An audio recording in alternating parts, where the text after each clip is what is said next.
വയനാട് ബത്തേരി നമ്പ്യാർകുന്നിൽ പുലി ആടിനെ പിടികൂടി. കിളിയമ്പാറ വീട്ടിൽ ജോയിയുടെ ആടിനെയാണ് പുലി കൊന്നത്. വീട്ടുകാർ ബഹളം വെച്ചതോടെ പുലി അവിടെ നിന്ന് ഓടിപ്പോവുകയായിരുന്നു.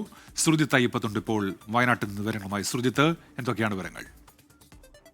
ഉന്മേഷം, ആട്ടിൻകൂട്ടിൽ കെട്ടിയിരുന്ന ആടിനെയാണ് പുലി പിടികൂടിയിരിക്കുന്നത്. പുലിയെ വീട്ടുകാർ കണ്ടിട്ടുണ്ട്. ബത്തേരി നമ്പ്യാർകുന്നിലാണ് ഇത്തരത്തിലൊരു സംഭവം ഉണ്ടായിരിക്കുന്നത്.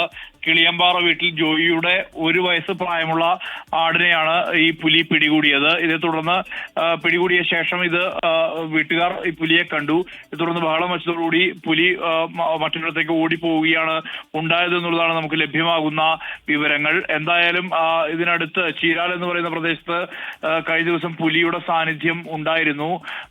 അതോടൊപ്പം തന്നെ മേഖലയിൽ പുലിയുടെ ശല്യമുള്ള പ്രദേശമാണ്. പ്രത്യേകിച്ച് ഒരു ഭാഗത്ത്, അതായത് അല്പം മാറിയാൽ വനപ്രദേശമുള്ള മേഖലയുണ്ട്.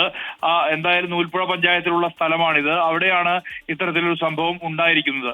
ശരി, സുർജിത്ത് അയ്യപ്പത്താണ് വിവരങ്ങൾ നൽകിയത് വയനാട്ടിൽ നിന്നും.